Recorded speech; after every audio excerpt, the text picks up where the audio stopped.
Alright guys, couldn't stand being in the house any longer, so took a ride out to the property today, and as you can see we got a little bit of snow and everything just turned muddy.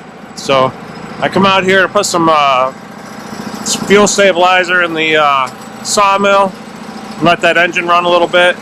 I haven't sawed any lumber since before Christmas, and I'm going to try and get a little progress on the sawmill foundation over here. Let's see what they're in the background.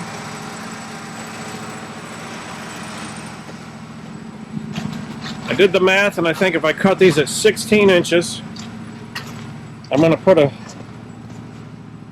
4x6 or a 6x6 runner on the top of it instead of notching it. I think if I can get them good and level, I'm going to put it on the top, and then that gets me at 22, and the mill will take up about 7 or 8. So I'll be between 29 and 30 inches, which I think will be a good working height. It's a little bit low how I have it right now. I have it almost sitting on the ground now. But it almost worked out perfect to where I could put each one of them is about 80 inches, and that's my spacing on my feet.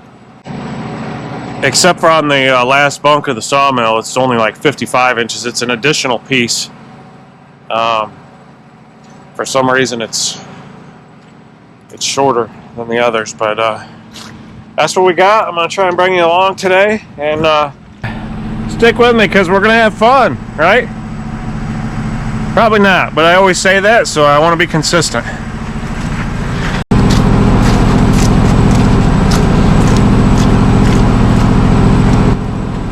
If I mount these good and level, screw them to the sides at the elevation that I need, I can use them kind of as a runner to run my chainsaw across, so I can cut that nice and flat on the top. I'll put one on each side of the post. That's my plan anyway. I don't know if it's going to work or not. We'll try it.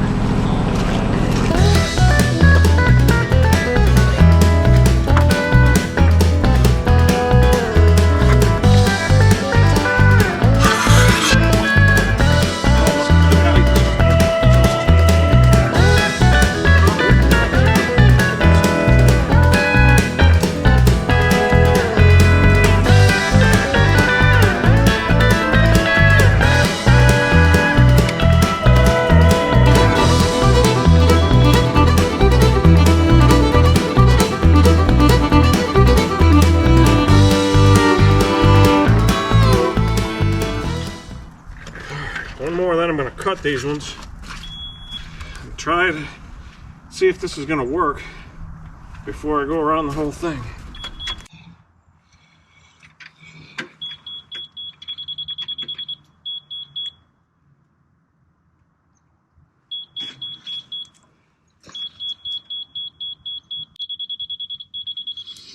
It's closest within a 16th.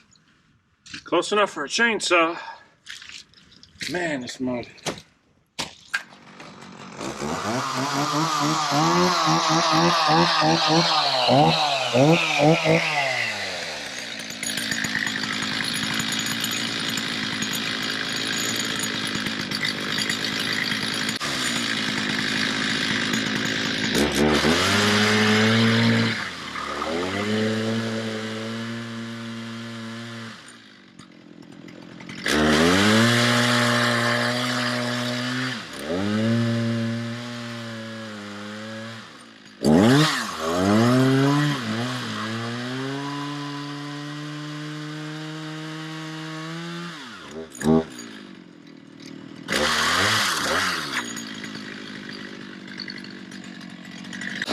Yeah, it worked out pretty good, guys. Have some fun.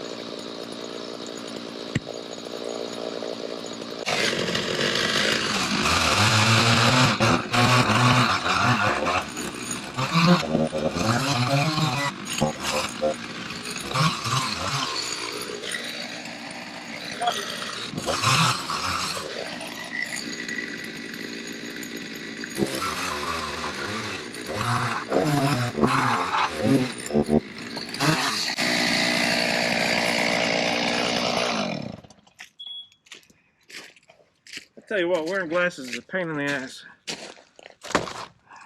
steaming up. Can't see nothing. I try to protect my lungs with this pressure treated stuff.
I think that's the right way to do it. This is the problem that I have though. Right here. Can't see anything. But I can breathe. So, trade-off. Let's do these last couple you picked up. Go home and eat some of my daughter's famous brownies. Whew. She bakes some mean brownies.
Alright guys, I think that worked out halfway decent. They're not perfect, but they're close enough to get it perfect with some shims. Some small wedges. They're all within probably a 1/16 of an inch. So pretty happy with that. I'm gonna go for a couple days and let this mud dry up. I'll probably come back tomorrow, I guess, and try to scoop some of it out of here, just because the stuff under it will dry, but the stuff on top is terrible. Yeah. That's why I put concrete back in the hole, or dry mix back in the hole, because it's better than putting this stuff back in there for sure. Some people say, oh, you should have mixed it. Yeah, you're probably right, but that groundwater will get down in there. And like I was telling another guy, I used to run a commercial archery range, and I put in a whole bunch of target stands out in this big field about the size of a football field, and we just put 4x4 posts in the ground and dry bagged them like that, and then we ended up selling the business 6 years later. I pulled them posts out of the ground, half of them snapped in half because they were just, concrete was just in there so good. So, and I ended up getting them all out and pulling the concrete out. I put my fork underneath it, popped it out, and the concrete was solid as a rock. So we have enough groundwater here, as you can see, that it'll seep down in there and it'll get hard enough for what I need it for. So it ain't going anywhere. Especially they're only 16-inch stubs, so it's not like they're going to get out of whack. They're below the frost line, well below the frost line here in Virginia. I went about 3 feet with them, so should be good for years to come. Whoever has to tear them out after me is going to have a hard time, I can guarantee you that. But anyhow, thanks for coming along with me on this muddy day. Sloppy, muddy, wet day. The snow is kind of pretty though. Kind of miss that from northern New York, Being down here in Virginia, the summers kill me. But anyhow, that's it for today.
Alright, that's it for the cutting.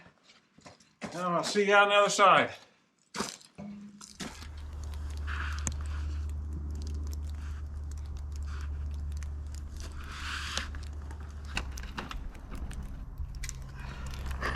Alright guys, so this is what I'm going to be using. I'm going to put these on the top of the pole and then run my screws into my 4x6s. I think that'll work. I got these timber lock screws. This is a 4-inch. I'll use these to run in the side. And then I got 6-inch. I'll use those to run down in the top. So we'll see how that works.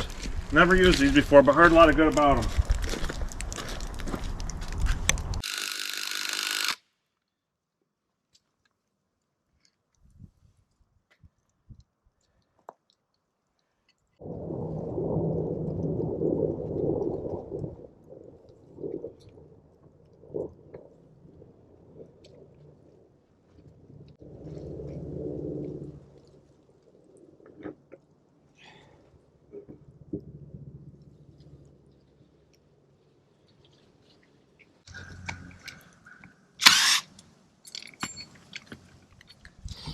Got a battery charging in the truck there for the impact. I don't have any power out here, so it's always something I have to consider. Always got to be thinking about if I got enough to finish the job.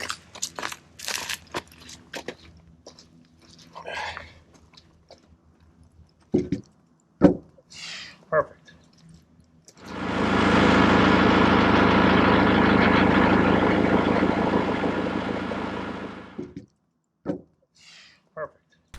So something to note here when setting these beams like this, it sounds kind of simple, but I kind of did things a little backwards, I think. I set the brackets first with a string line on one side, and then set the beams on the one side, and then pulled measurements from one side to the other. And that didn't really work as well. I ended up having to take the bolts loose from the tops of the posts, getting everything square and straight, and then securing them down. So that should be your last step.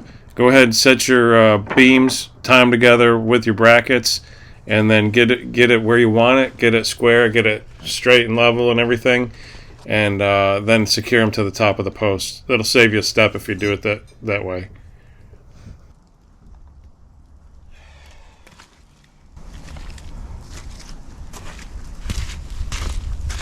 Well, that one's really bowed out. Can you see that? I'll push it back in though with a stringer tomorrow. This one's got a bow going the other way, so I'll flip that last one. Want the bow to go in towards the middle, that way I can push it out. It's easier to push it out than to pull it in. I wanted full bearing on them, but I didn't want the poles to stick out to where I'm running into them with my legs. So this is just about perfect. I got just a little bit hanging over there. Better than notching them, you know, a lot faster. And I cut some thin stock for shims. Nothing's ever going to be perfect. So I got this here, some oak shims we'll use. Use it when I set the thing tomorrow. Just give me a little something to get it nice and level. Surprisingly, I know I'm probably going to get some hate mail for this, but I'm not that popular yet to where I get people actually give me that kind of feedback. Yeah, the mill really doesn't have to be level, okay? It has to be flat. It can run downhill or uphill a little bit, but it can't be up and downhill. You know, it's got to be, in other words, it can be pitched a little bit from one end to the other, but all the rails have to line up. So everything has to be in line, but it doesn't have to be super level, because the blade follows the rail. So if you're constantly cutting downhill, you're going to constantly cut downhill.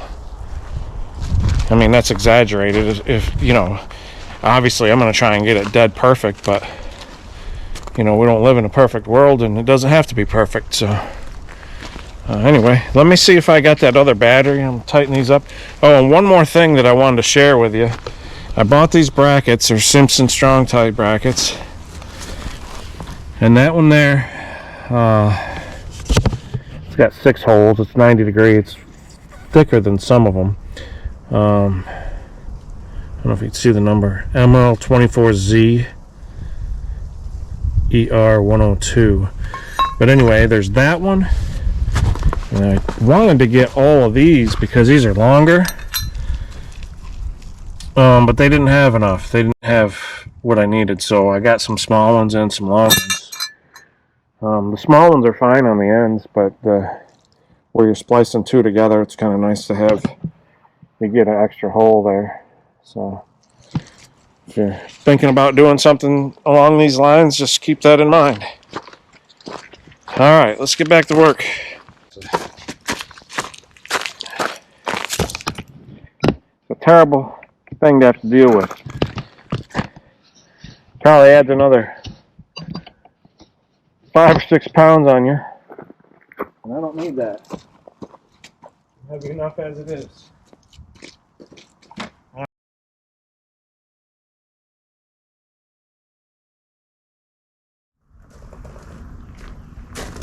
Beautiful thing, guys. Frozen like a rock. No mud for me today. I'm gonna probably work until it starts getting muddy and get out of here. Whew. It's cold this morning.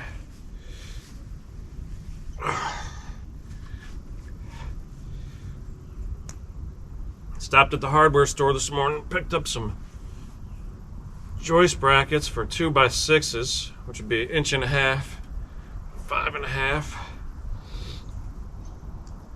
I'm gonna get all that stuff lined out, get these screwed in the rest of the way. I got 2 fresh batteries, which probably won't get me all the way through, but it's a start.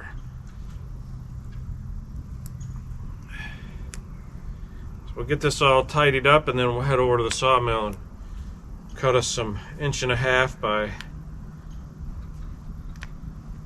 6, 32 inches. But first I'm gonna screw all this stuff down, get these joist hangers hung.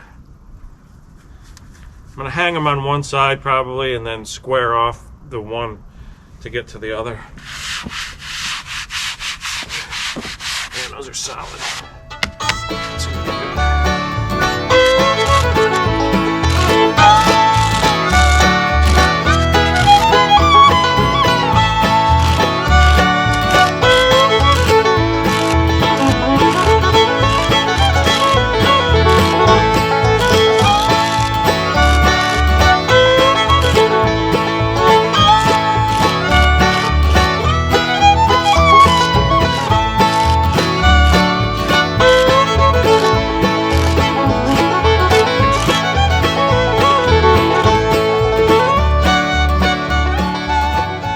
Get some 32 inches cut. Put in here. We need 12. We need 6 of them. And yeah, let's go do that.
Alright, so I decided not to use the joist hangers for a couple reasons.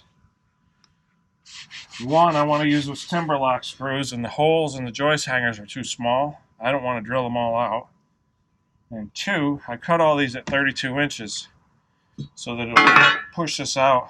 And with the joist hangers, that little head sticks out about 1/8 of an inch. So on each side, I'll be about 1/4 inch. And I had to either cut all these boards. It's just not worth it.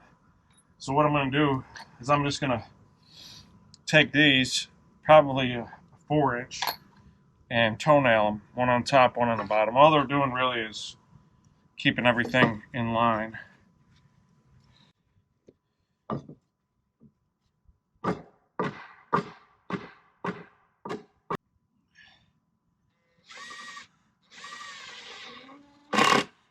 Oh yeah.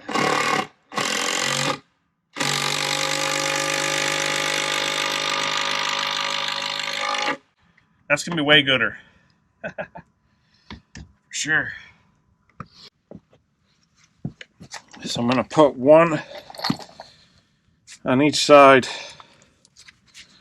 I'll do top, bottom, something like that. Oh, that's the wrong size. Those might work though. If I run out of these, which I'm probably gonna. Maybe not. I might have just enough.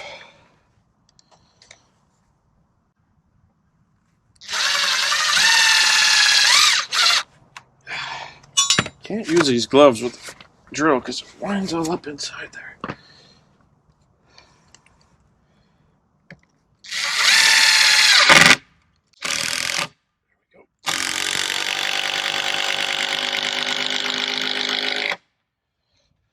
That ain't going anywhere. That's probably all around.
Trying to take a shortcut and get it all in one piece, but couldn't get it balanced right. Tractor will lift it, just couldn't get it balanced right.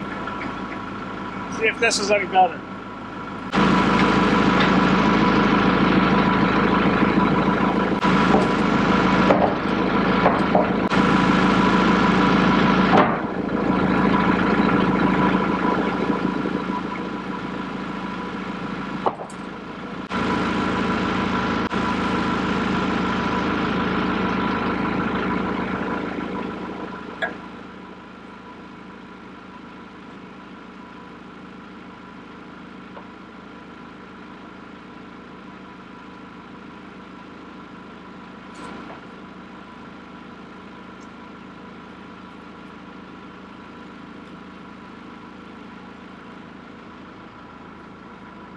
Got the parking brake on, but the wheel came off the ground and started rolling backwards. The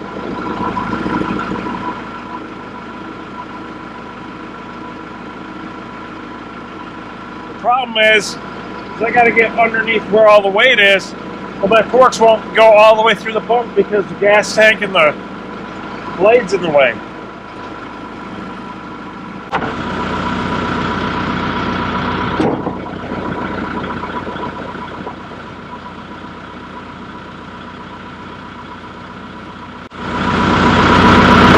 The way to do it.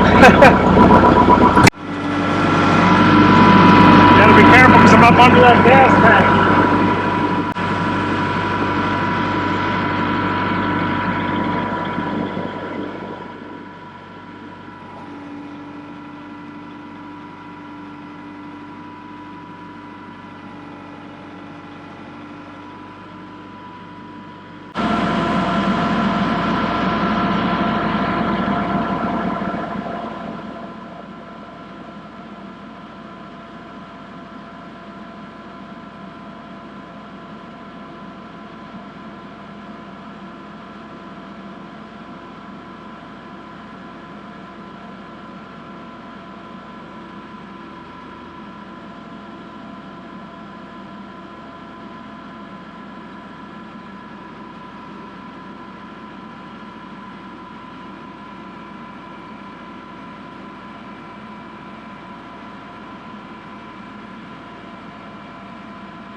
So if you watched one of my earlier videos, it was one of the first ones that I did on the sawmill.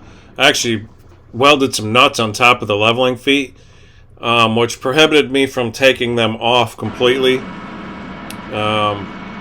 That's eventually what's going to happen, and I'll show that in another video. I'm going to have to cut those off so I can unscrew the leveling feet from the bottom.